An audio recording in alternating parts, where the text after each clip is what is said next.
Law of conservation of मास. काय आहे हा लॉ ऑफ कन्झर्वेशन ऑफ मास? काय आहे ॲक्च्युली, एक सायंटिस्ट होऊन गेला होता ज्याचं नाव होतं अँटनी लेवॉयझर. तो काय बोलला होता की the total mass of reactants is equal to total mass of product. बघा, the total mass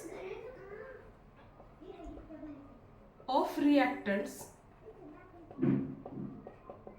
is equal to total mass of product. म्हणजे कुठलीही एखादी केमिकल रिॲक्शन होत असेल तर त्या केमिकल रिॲक्शन्समध्ये जे मास ऑफ रिॲक्टंट्स असेल इज इक्वल टू काय येणार आहे, तर मास ऑफ प्रोडक्टच येणार आहे. म्हणजे कोणतीही केमिकल रिॲक्शन घ्या, त्याचं mass can neither be mass can neither be created nor be destroyed not. म्हणजे ते क्रिएट पण होणार नाही किंवा डिस्ट्रॉय होणार नाही. ते फक्त काय होत असतं तर एका फॉर्ममधून दुसऱ्या फॉर्ममध्ये ते फक्त कन्वर्ट होईल. म्हणजे काय होईल, जर सपोज आपण CO2चं कंबशन करायला गेलो, ओके, CO2 कोणत्या फॉर्ममध्ये असतं actually, it is a gaseous in state. CO2 they are present in to which one state, gaseous in state. So carbon dioxide ज्यावेळेस तुम्ही त्याचं कंबशन कराल बाय युझिंग हीट, काय होणार आहे, formation of which one condition, that is carbon plus काय होईल actually here oxygen form होईल.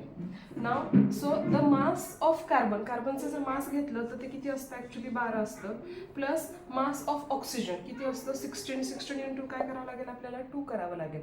दिस is the atomic masses. Okay, and total is the molecular mass of CO2 येणार आहे. ज्यावेळेस आपण याचं कॅल्क्युलेशन करू तर किती होईल, 12 + 16 किती होतं हे 32.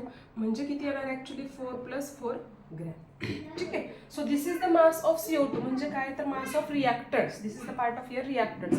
रिॲक्शनचा लेफ्ट साईडला जो पार्ट असतो तो रिॲक्टंट असतो, रिॲक्शनच्या राईट साईडला पार्ट असतो तो असतो प्रोडक्ट. नाव आता इथे कार्बनचा मास किती असणार आहे, फक्त एका कार्बनचा मास किती असतो, ऑफकोर्स 12.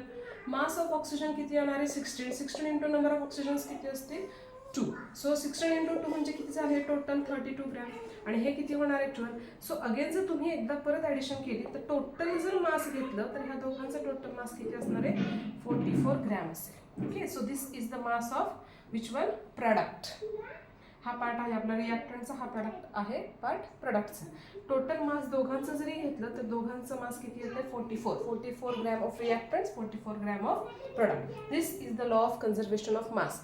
हा लॉ जो आहे हा सेम आहे, that is same like a mass of energy. Law of conservation of mass of energy. That is energy can neither be created nor be destroyed, it only converts from one form to another form. Same way हा सुद्धा law आहे. इथे फक्त काय करायचं आहे, रिॲक्टंटचं mass is equal to काय असणार आहे, प्रोडक्टचं मास असणार आहे. फक्त रिॲक्शन्समध्ये थोडेसे केमिकल चेंजेस होतील, but mass neither be created nor be destroyed now. It only converts from one form into another form. Okay, understand.